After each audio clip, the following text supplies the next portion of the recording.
Momento Anefac. Bem-vindos a mais um podcast Momento Anefac. O nosso papo agora é sobre o mercado de alimentação. E para bater esse papo aqui com a gente está conosco o Sidney Manzaro. Ele é VP Comercial Brasil da BRF. Meu nome é Emerson Dias e antes de passar a bola para o Sidney, eu queria pedir a você duas coisas. Primeiro, acompanhar a Anefac nas redes sociais. Estamos presentes em todas elas. E segundo, acessar anefac.org, o nosso site, conhecer a nossa grade de eventos. Sidney, muito obrigado pela sua presença e participação aqui conosco no podcast Momento Anefac. Prazer falar contigo. Prazer é nosso. Agradeço o convite. É sempre uma ótima oportunidade para que a gente possa falar um pouco mais sobre a BRF, sobre o nosso segmento. Agradeço o seu convite.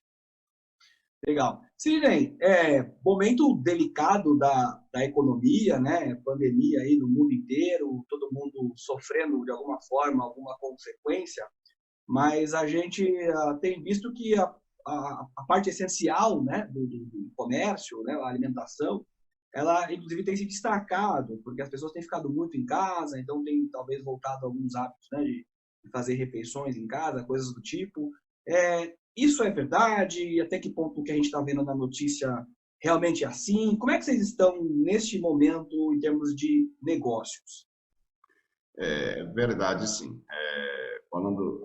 Olhando sobre um olhar do mercado, a gente tem uma mudança significativa no Brasil, de hábito de consumo, em função de todo o distanciamento social, isolamento, lockdown que está sendo imposto junto às prefeituras e estados.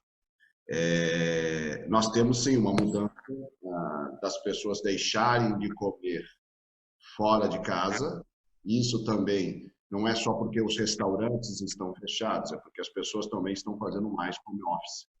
E a alimentação passa a ser mais dentro de casa. Então, esse processo, de fato, está acontecendo, não é exclusivo no Brasil, por onde nós estamos o Covid-19, esse comportamento com isolamento social tem acontecido. A mudança do hábito de consumo. Deixam de comer fora e passam a comer dentro. Em relação a business, a negócio, essas alavancas se anulam, ou seja, aquilo que o consumidor deixa de comer fora, ele acaba comendo dentro de casa, até com um consumo um pouco maior de intensidade. Então, o per capita até acaba sendo maior, que acaba compensando essa cadeia em relação à alimentação. Legal. Ô Sidney, e a BRF hoje é um gigante do setor alimentício, né? E emprega uma quantidade enorme de pessoas, né? Como é que vocês lidaram com essa questão da crise no aspecto das pessoas que trabalham com vocês nas diversas plantas que vocês têm espalhadas aí no mundo?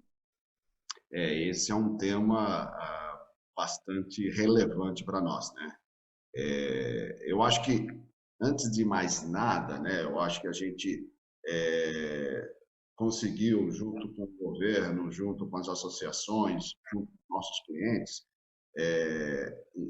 deixar bastante claro o quanto que a alimentação é essencial nesse momento, né? Garantir o abastecimento de alimentos para a população evita uma crise social que poderia piorar ainda mais o cenário. Então, acho que o primeiro ponto é que nós estamos inseridos dentro de um segmento que é essencial manter o abastecimento de alimentos. E a gente, falando um pouco mais sobre BRF, né, como nós nos preparamos, como nós estamos preparados e como vamos sair dessa, né, como é o new normal, né, o next new normal. Então, eu acho que a gente aí tem que enxergar a floresta como um todo. Acho que a gente começou a mapear esse processo todo desde o final do ano, quando o mercado da China é um mercado importante para a gente. Então, quando apareceu lá o surto na China, nós começamos a mapear, depois ele foi se alastrando, e quando em janeiro a gente percebeu que isso teria uma dimensão maior. Em fevereiro nós já tínhamos um comitê instalado para entender os impactos e o que nós deveríamos fazer para estarmos preparados para isso. Então, criamos um comitê com todos os executivos da companhia e tomamos todas as medidas preventivas que naquele momento entendíamos que eram necessárias, né? Então, fomos uma das primeiras empresas a fazer o home office, né? Estabelecer home office. Nós entramos em home office na primeira quinzena de março, né? A gente acho que definiu muito claramente, né? Você disse bem, né? Nós somos uma empresa, se somar todas as nossas operações dentro do Brasil e fora do Brasil, de 90 mil empregados diretos. Aqui no Brasil, quase 80 mil empregados diretos, né? 52 fábricas, 48 CDs, um contingente gigante, né? Nós temos fábricas que nas cidades que nós operamos, por exemplo, a cidade tem 15 mil habitantes, nós dentro da cidade empregamos 2 mil pessoas. Então, nossos impactos são significativos dentro da comunidade. Então, nós começamos lá atrás. Então, começamos a, primeiro, estabelecer o que era essencial para a gente, né? Então, a gente estabeleceu o que é essencial para manter o abastecimento para a população seria fábrica, logística e abastecimento na ponta nas lojas. Então, esses grupos nós entendemos como essencial e mantivemos e começamos a trabalhar para que essas pessoas tivessem condições seguras para trabalhar no seu ambiente. Nas fábricas, todo o isolamento, todo o trabalho de higienização, todo o trabalho de EPI. Na distribuição, a mesma coisa, todo o processo preventivo, máscaras, álcool gel, a mesma coisa com os promotores nas lojas. Então, esta parte toda a gente se concentrou muito no sentido de fazer com que esse ambiente necessário para manter o abastecimento de alimentos pudesse caminhar de forma muito segura. E o restante da equipe toda, nós colocamos no home office no sentido de protegê-los e também evitar a propagação para outras pessoas. Então, aí depois fizemos uma série de outras medidas que agora todas estão seguindo, mas nós somos talvez lá um dos que inaugurou esse processo, né? Fomos os pioneiros nesse processo, de isolar o grupo de risco, né? De fazer o vertical, né? Então, a gente afastou todas as pessoas com mais de 60 anos, nós afastamos todas as pessoas com algum tipo de propensão, afastamos todas as pessoas que estavam grávidas. Então, isso acabou gerando um absenteísmo expressivo na nossa operação, com essa quantidade de pessoas que nós empregamos. Fizemos uma contratação adicional para funcionários de fábricas, para funcionários de logística, para funcionários de vendas, para que pudéssemos manter essa operação. Então, não só afastamos, como contratamos. Uma das poucas indústrias que contratou mais pessoas nesse processo de crise. E mais do que isso, né? Então, a gente criou a conscientização e também começamos a olhar para o Brasil, né? E como a gente pode ajudar nesse processo, né? Então, a BRF fez e tem atuado uma série de programas, mas talvez o mais emblemático, a doação de 50 milhões de reais para que a gente pudesse ajudar com os hospitais. Então, estamos auxiliando vários hospitais com kits de alimentação, que é um montante de 50 milhões. Então, acho que a gente não se restringiu a nossa operação. Nós pensamos numa sociedade como um todo, pensamos na garantia do abastecimento de alimento, e principalmente de como a gente pode ajudar o Brasil a sair desta o mais rápido possível, da melhor forma possível. Legal. Sim, você falou aí, né, de 3 grandes, vamos chamar aí, setores, né, que vocês tinham como essencial manter, né, que era fábrica, logística e abastecimento, né? Mas isso para uma empresa do tamanho de vocês é um desafio enorme, essa parte de logística, né? Porque vocês têm que fazer o seu trabalho interno e depois tem que fazer a entrega lá no varejista, no atacadista, que seja, no cliente, né? Ou seja, e esse diálogo aí da logística de vocês com os clientes, como é que foi isso? É mais do que isso, né? Porque a nossa logística ela se divide em 3. Nós somos uma cadeia verticalizada. Então, nós temos uma logística que leva a ração para os animais no campo. Então, a gente alimenta e controla toda a dieta, né? Nós é que fazemos isso, são os nossos caminhões, isso é verticalizado, então nós abastecemos todas as granjas, todos os criadores de suínos no Brasil todo, né? Então, essa tem uma logística, como é que garante isso e como é que garante um integrado nosso, né? Que é como se fizesse parte do nosso time, integrado como se fosse, tratamos como se fosse parte do time propriamente dito, um colaborador direto. Depois nós temos a logística de o animal pronto levar para as fábricas. É outra logística. Então, tem uma outra preocupação. Como é que a gente lá na granja acaba criando ambientes de segurança para que ninguém possa ser afetado e como é que isso chega nas fábricas. Então, é outra logística. Depois nós temos uma outra logística, que é pegar os produtos prontos e levar para os CDs, né? Uma logística significativa. Nós estamos falando aí de uma logística diária de 8 mil caminhões. A gente tem uma continha aqui no Brasil que o que a gente roda por dia é equivalente a 8 vezes a volta ao redor do mundo, por dia. Em quilômetros rodados, a gente roda isso. Então, depois bota nos CDs. Depois dos CDs, nós colocamos nos supermercados. E dos supermercados, nós temos que fazer com que o consumidor chegue lá e leve para a geladeira. E da geladeira para a mesa, aí a gente interfere pouco, mas a gente trabalha muito campanha sobre isso. Eu acho que assim, então, a gente trabalhou de forma integrada com todos eles. Então, fomos lá nos integrados e disseminamos todas as nossas políticas, incentivamos todas as práticas, criamos regras, exigimos que todos os nossos parceiros cumprissem as regras. Então, primeiro lá no campo, depois nós trabalhamos com transportadoras, todas as nossas transportadoras já seguem os protocolos da BRF, o que se faz para os funcionários da BRF é exigido e dado condições para que os nossos transportadores façam o mesmo. E a mesma coisa, os nossos promotores nas lojas são todos próprios, nós não somos terceirizados. Então, todos os promotores que colocam o produto na gôndola também são funcionários diretos nossos. Então, criar toda essa segurança, né? Então, a gente teve momentos que algumas redes, hoje não, as redes dos nossos clientes trabalharam de uma forma muito integrada com a gente, né? A gente, por exemplo, logo no começo, a gente tomou algumas medidas para ajudar associações, tipo, vamos fazer um webinar com a APAS, Associação Paulista de Supermercados. Nós reunimos 1.500 pessoas e levamos o Dr.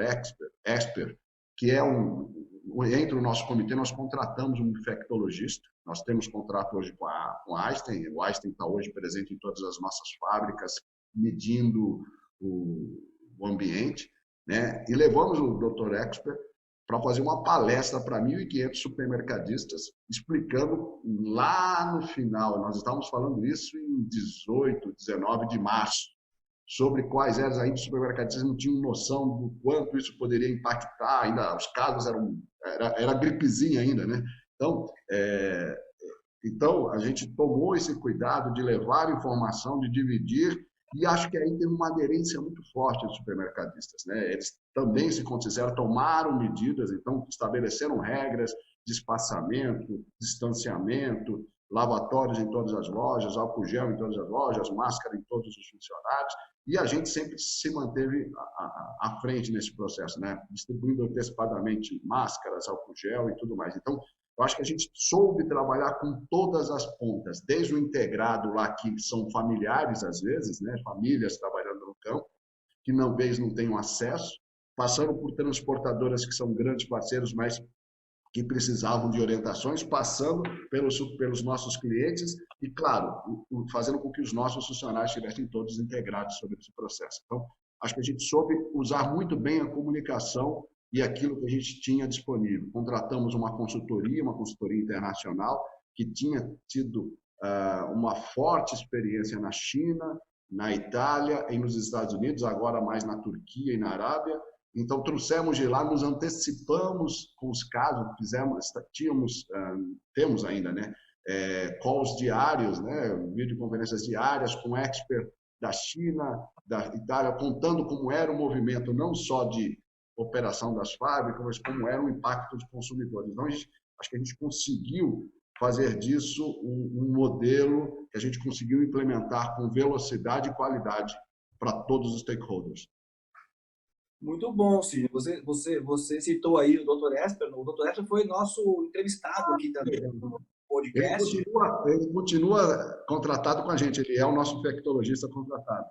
Que legal, a gente fez logo nos primeiros podcasts, ele foi uma das pessoas que a gente trouxe aqui para falar sobre mitos e verdades na pandemia. Foi uma entrevista bastante importante e até muito bem humorada, né? Porque o Esper tem um jeito meio brincalhão que até acaba sendo mais didático para a gente compreender esses temas tão complexos, né? Ô Sidney, você falou aí de vocês criaram um comitê já lá no começo, né? Ou seja, já tentando antecipar o máximo possível as consequências que viriam, né? Você falou da comunicação que foi estabelecida muito fortemente aí com todos os parceiros, né? Os fornecedores. Deu uma aula aí sobre a logística, né? Desde lá da alimentação do animal até chegar o produto do consumidor, né? E você falou muito do foco naquilo que é essencial na operação de vocês. Resumindo tudo isso, o que eu tiro de aprendizagem aqui desse podcast, que eu sempre faço uma reflexão ao final. Ou seja, quando a gente não nega o problema e a gente se debruça sobre ele e estabelece um network, contatos com boas informações, a gente consegue caminhar numa crise dessa, né? Sem dúvida. Eu acho que para tudo, né? Não é para essa uma crise, né? Eu acho que os desafios que nós temos, que são sempre aquele desafio que a gente está enfrentando, sempre como a gente não dominou ainda, sempre é o mais difícil. E acho que a gente está longe ainda de ter o domínio dessa situação, até porque tem um imponderado, tem um precedente, isso que está acontecendo não tem precedentes no processo, então a gente trabalha com a contaminação, é volátil, mas eu acho que a gente tem aí, sim, o que nós podemos fazer para... acho que a gente trabalha com 3 blocos hoje, né? 3 blocos. Eu acho que o primeiro bloco foi de prevenção. Antes que chegasse, o que é que nós podíamos fazer para nos anteciparmos para quando chegasse a gente ter já um ambiente mais seguro, mais controlado.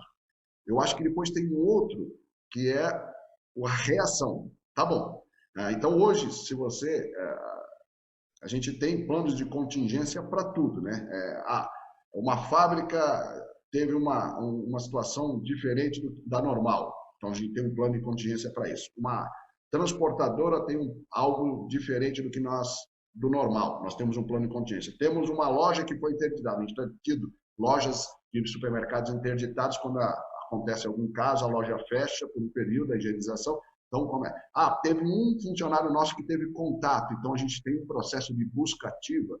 A gente teve um caso que é o que mais até agora impactou, né? Um funcionário, nós afastamos 38 pessoas para que a gente pudesse ter prevenção. Então a gente teve um caso, uma pessoa, mas como ele teve contato com 38 pessoas, nós afastamos, que é o que nós chamamos aqui de busca ativa, para que a gente pudesse avaliar. Essa busca ativa às vezes demora 14 dias, a pessoa fica em casa até voltar para a sua atividade, para ter certeza que ela não está contaminada com vírus. Então, reação, né? Planos de contingência para a gente reagir. Já deixamos tudo engavetado. Acontecer isso, aperta esse botão. Aconteceu isso, e criamos fóruns que aquele botão que a gente não esperava, que é o imponderável, como é que a gente se reúne? Então, chegamos a rodar com reuniões em horários extras para que a gente pudesse ter isso. E aí a gente começa a construir um processo. Então, agora a gente está trabalhando, além de assegurar todos esses processos aqui, que é a principal atividade nossa, agora a gente também já incluiu mais uma. Então, a retomada. Então, a gente trabalha a gente não tem ainda uma perspectiva real de quando volta, mas nós já estamos trabalhando ela. Se voltar em junho, a reabertura do mercado, se ela for em julho, se ela for em agosto, então nós já estamos trabalhando os planos de retomada. Como é que a gente pode impulsionar, como é que a gente pode melhorar, como é que a gente pode abastecer. Então, nós estamos trabalhando já no pós-Covid. E já estamos trabalhando num outro grupo que é o New Normal, né? Tá bom. Agora, o que mudou, né? Aquilo que nós tínhamos coisas já planejadas que, nesse processo, principalmente em relação a digital, aceleraram demais. Então, a gente acelerou. Tem outras coisas que a gente viu que a gente não deveria investir tanto, porque é uma coisa que talvez não prevaleça, e outras coisas que nós não fazíamos e que nós começamos a fazer. Então, nós criamos um cenário de new normal quando a gente pensa no nosso segmento, é sempre pensando em 2, 3 anos. Como vai ser o impacto da economia, como é que vai ser o impacto da produção, como é que vai ser o impacto da demanda, como é que vai ser o impacto da demanda do mercado externo. Então, nós estamos trabalhando já esses cenários todos simultaneamente, para que a gente possa ter sempre, na medida do possível, a interpretação antecipada e os planos estabelecidos. Muito legal, Cid, muito legal. Ainda mais agora com essa ideia, né, de se acontecer isso, aperta esse botão. Se acontecer aquilo, aperta esse outro botão. E sabendo que o imponderável sempre vai acontecer, né? A gente não sabe o que será o imponderável, mas sabe que ele vai existir. Então, já deixa o botão também, né, para o imponderável aí, que eu acho que é muito importante. Ainda mais nesses tempos, né, de cadeia integrada, de global, né, que tudo está conectado e que o perigo pode chegar pelo ar. Muito obrigado, Sidney, pela sua participação aqui no nosso podcast. Por favor, deixa uma mensagem para quem está nos assistindo e nos ouvindo, uma mensagem otimista, uma visão de futuro, para a gente poder pensar, né, positivamente e buscar caminhos para a superação. E, antemão, já agradeço a sua participação aqui no nosso podcast. Papo muito claro, elucidativo, e parabéns a vocês pela condução e pela gestão da empresa neste momento, e de uma empresa, né, que lida com o essencial, que é a alimentação dos brasileiros e de todos os cidadãos do globo terrestre. Muito obrigado pela participação. Por favor, deixa aí uma mensagem final para quem nos ouve. Eu que agradeço, Emerson. Um prazer estar com vocês. Sempre que precisar, estou à sua disposição. Acho que a mensagem, ela sempre será otimista, né? Se nós estudarmos a história, a humanidade já enfrentou cenários piores do que esse, e a sociedade e o ser humano encontram soluções. O ser humano encontra soluções mais rápido e melhor quando ele é colocado à prova. Então, nós acreditamos nisso, nós acreditamos que esse cenário, por mais que nós não desejássemos, por mais que a gente queira que ele se dissipe logo, ele vai deixar grandes aprendizados. Sábado mesmo nós estávamos falando, através de um webinar que nós não fazíamos, nós nunca tínhamos feito, com mais de 2.500 vendedores. São maneiras de como nós podemos melhorar o nosso dia a dia. Estamos trabalhando de uma forma diferente com as nossas fábricas, com a nossa logística. Então, assim, no fundo, isso vai trazer um aprendizado e vai fazer com que a humanidade, de novo, encontre as suas soluções e vai fazer com que o ser humano evolua rapidamente.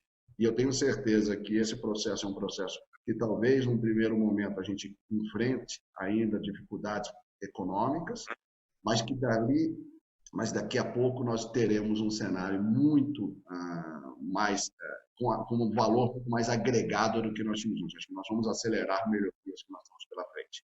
Essa é a visão nossa, é nisso que nós acreditamos, no Brasil forte, no Brasil crescente, e que o papel da iniciativa privada é sempre muito importante nesse processo.